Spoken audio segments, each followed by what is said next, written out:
Olá!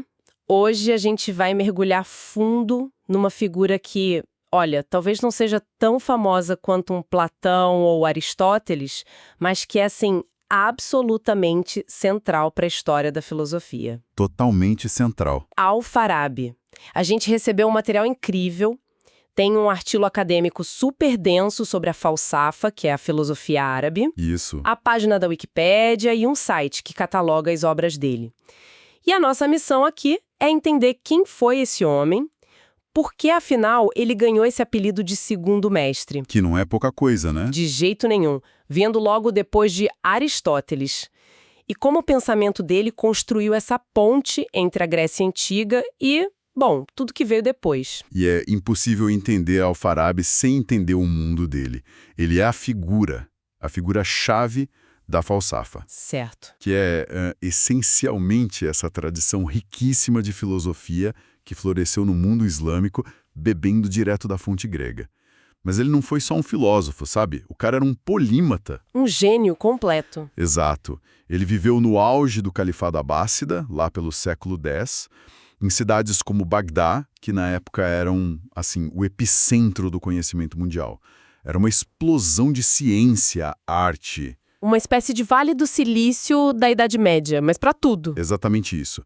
E nesse ambiente, Al-Farabi navegava com uma naturalidade impressionante.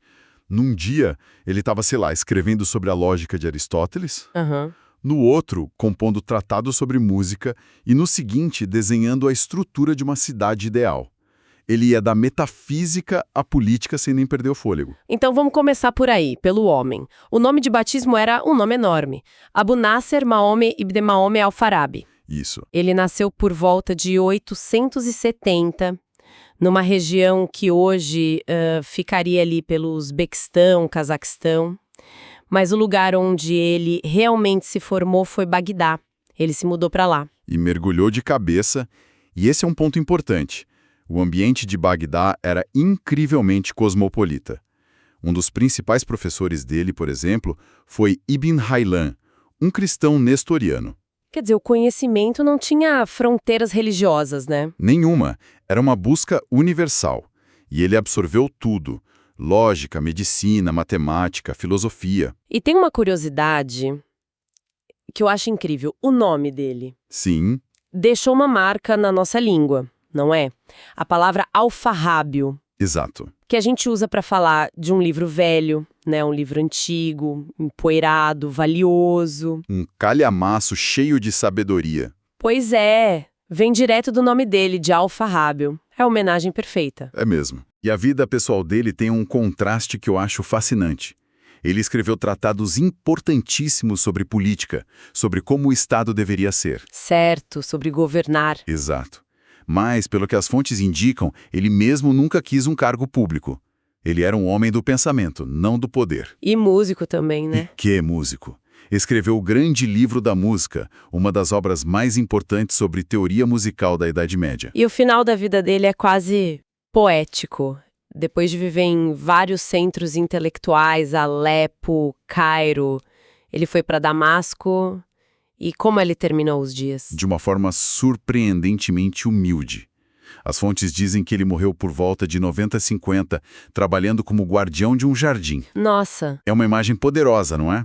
O homem que desenhou a cidade perfeita em teoria. dialogou com os maiores gênios da Grécia. Ele termina a vida cuidando de plantas. Há uma filosofia inteira só nesse fato. Uau, isso dá o que pensar mesmo. Mas vamos ao ponto que mais me deixou intrigada. Esse título, o segundo mestre. Um peso enorme. Gigantesco. Aristóteles era o primeiro mestre, ponto final. Colocar Al-Farabi logo em seguida é uma declaração e tanto. O que ele fez para merecer isso? Bom, ele fez algo que ninguém tinha feito antes dele com tanta profundidade no mundo árabe.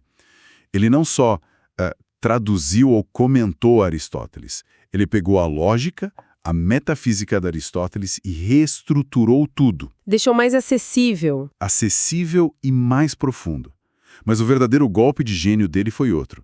Na época, muitos viam Platão e Aristóteles como pensadores, opostos. Quase rivais. Certo, o idealista contra o realista, a visão clássica. Exato. E Al-Farabi olhou para os dois e disse tipo, Vocês estão vendo uma contradição onde eu vejo uma harmonia. Interessante. Ele se dedicou a mostrar que a filosofia de Platão e a de Aristóteles não eram excludentes. Eram, na verdade, duas partes de um mesmo sistema. Um caminho único para a verdade. E ele até escreveu um livro sobre isso. A harmonia entre as opiniões dos dois sábios. Esse mesmo.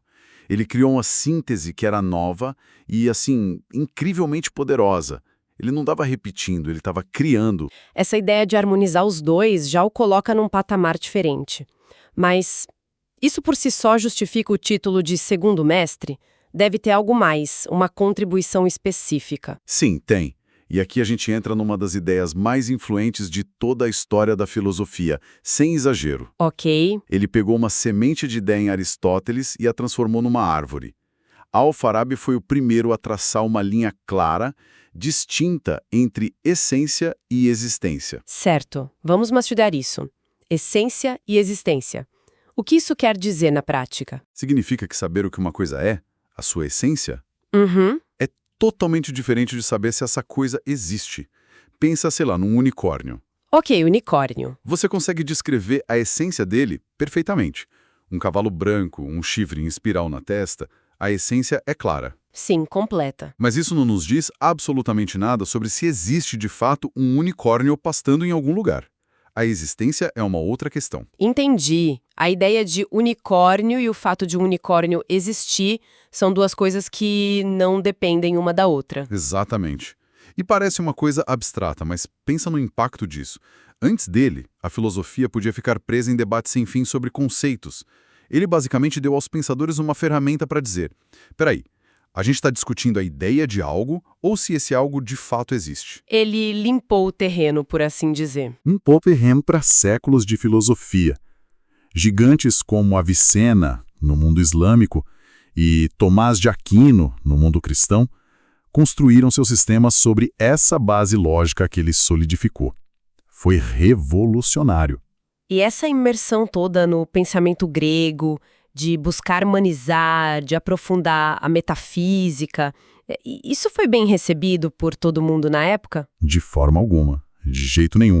Isso o colocou em rota de colisão com alguns círculos islâmicos mais, digamos, ortodoxos. Por quê? Principalmente por ele ter retomado e defendido a teoria de Aristóteles, de que o mundo seria eterno, que não teve um começo no tempo. Ah, claro, isso vai contra a ideia de criação. Exato. Para a teologia islâmica, assim como a cristã e a judaica, Deus criou o mundo a partir do nada, num momento específico. A ideia de um universo eterno desafiava diretamente esse conceito. Era uma linha bem perigosa para se cruzar. Entendi. Ele não fugia de uma boa briga intelectual. E essa profundidade toda não ficou só no campo das ideias abstratas, né? As fontes deixam claro que ele queria aplicar isso à vida real. Exatamente. Para Al-Farabi, a metafísica não era um exercício vazio. Era a base para responder à pergunta mais importante de todas: como viver bem? Certo. E a resposta dele nos leva à sua obra-prima, A Cidade Excelente. Ou, no título completo, Opiniões do Povo da Cidade Virtuosa. E o que tem de tão especial nesse livro? É tipo um manual de política? É muito mais que isso. É a síntese de todo o sistema filosófico dele. É uma construção, assim, magnífica. Ele começa do topo, do mais abstrato possível, descrevendo o primordialmente existente. A causa primeira de tudo. Deus. Podemos entender como Deus. Daí, ele desce, como numa cascata, para a cosmologia, explicando como esse ser primeiro emana as inteligências celestes que movem os planetas, as estrelas. Uau! Então ele começa com o Big Bang filosófico dele, por assim dizer. Isso, é uma ótima analogia. E a cascata continua. Depois dos céus, ele chega à Terra. Minerais, plantas, animais e, finalmente, o ser humano. Uma jornada do macrocosmo ao microcosmo. Perfeito. E quando ele chega no ser humano, o foco é entender nossas faculdades. Dos 5 sentidos até a capacidade máxima, a intelecção. O intelecto puro. E tudo isso com um único objetivo. A felicidade. A felicidade. Mas, e aqui está o pulo do gato de Al-Farabi, essa felicidade não é algo que se possa alcançar sozinho, meditando numa montanha. Só é possível em comunidade. Exato. Mas não em qualquer comunidade. É preciso uma cidade excelente, uma sociedade organizada de propósito para buscar a perfeição máxima, tanto na ação correta quanto no entendimento da verdade. Para ele, a política é a arte de transformar a filosofia em vida coletiva. Quando se fala numa cidade ideal, hierárquica, com um líder sábio no topo, a minha mente vai direto para a República de Platão. A inspiração parece óbvia. Claríssima, ele não a esconde. Mas ele está só copiando e colando a ideia para um contexto islâmico ou ele adiciona um tempero completamente novo? Ele não está copiando. Ele está adaptando, fundindo, criando algo novo. Ele pega Platão, Aristóteles, o neoplatonismo e mistura tudo com a tradição árabe islâmica. E o governante dele é a prova disso. Em Platão, a gente tem o filósofo rei. Certo. Em Alfarabi, o líder da cidade excelente é uma figura ainda mais complexa. Que seria... Ele é, ao mesmo tempo, filósofo e profeta. Peraí, filósofo e profeta juntos? Juntos. Mas isso não soa um pouco, sei lá, perigoso? Uma teocracia. Onde fica a separação entre a razão que ele tanto valorizava e a fé? É uma pergunta excelente, e é o ponto mais debatido da política dele. Para Alfarabi, não haveria conflito, porque a verdade alcançada pela razão pura e a verdade vinda da revelação divina são, no fim das contas, a mesma verdade. Acessada por vias diferentes. Exatamente. O profeta recebe através da imaginação e a traduz em símbolos e leis para o povo. O filósofo a alcança pelo intelecto puro. O líder ideal seria quem domina as duas vias. Em outro livro, ele usa uma metáfora poderosa. A do corpo? Essa mesma. Compara a cidade a um corpo saudável, onde o governante é o coração e cada cidadão é um órgão que cumpre sua função em perfeita harmonia para o bem do todo. O que eu acho incrível, e as fontes ressaltam isso, é a consciência histórica que ele tinha. Ele não se via como um gênio isolado que surgiu do nada. Totalmente. Pelo contrário, ele se via como um elo numa corrente. Ele literalmente desenhou o mapa da transmissão do saber. Como assim? Para ele, a filosofia tinha começado com os caldeus na Mesopotâmia, passado para os egípcios, de lá para os gregos, florescido em Alexandria e finalmente chegado ao mundo árabe por meio dos cristãos sírios. Que fizeram as traduções. Isso, que traduziram os textos gregos. Ele se via como o herdeiro que estava recebendo o bastão dessa corrida de revezamento do conhecimento. É uma humildade e, ao mesmo tempo, uma ambição intelectual gigantesca. Então, juntando tudo, qual o verdadeiro legado dele? Se conectarmos as peças, vemos que ele foi o pilar que sustentou toda a filosofia que veio depois. Ninguém que veio depois dele no mundo islâmico ou judaico pode ignorá-lo. Nomes como Avicena, Averroes... Avicena, Averroes e até o grande pensador judeu Maimônides. Todos eles construíram suas filosofias em diálogo direto com o Alfarabi. Tem aquela história famosa do Avicena, não é? Sim, é um exemplo perfeito. Avicena, que foi um dos maiores gênios da história, contou na autobiografia que leu a Metafísica de Aristóteles 40 vezes. 40. E não conseguiu entender o propósito do livro. Estava prestes a desistir. Um dia, andando no mercado, ele achou um livreiro vendendo um pequeno tratado de Alfarabi. Sobre os objetos da metafísica. Esse. Ele comprou por uma ninharia, foi para casa, leu e, de repente, tudo se iluminou. A metafísica inteira fez sentido. Foi Alfarabi quem lhe deu a chave. Que história fantástica! Ele foi o grande decodificador de Aristóteles. Foi o decodificador, o organizador e o inovador. E a prova final da sua importância é a qualidade de seus críticos.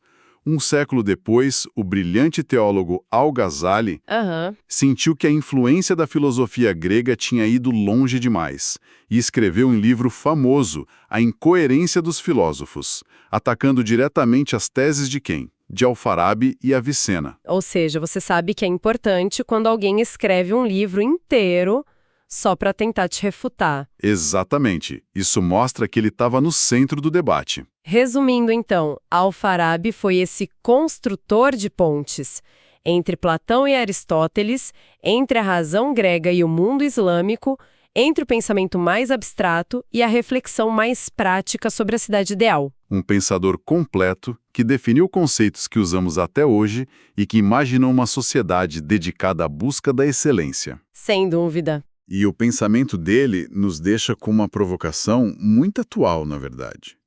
Isso levanta uma questão importante. Qual? A obra de Al-Farabi descreve a cidade excelente como um lugar que busca incansavelmente duas coisas: a excelência da ação, ou seja, viver de forma justa, ética. A boa vida. Isso. E, ao mesmo tempo, o entendimento do conjunto de coisas enigmáticas que se apresenta no universo, inclusive o humano. Viver bem e buscar a sabedoria. Exato. Hoje, a gente vive num mundo inundado de informação, mas talvez carente de sabedoria, de um propósito coletivo. Então a pergunta que fica é: como seria se a gente projetasse nossas comunidades, nossas cidades, ou mesmo as nossas vidas em torno dessa dupla busca que ele propôs? Que aparência teria a nossa cidade excelente hoje?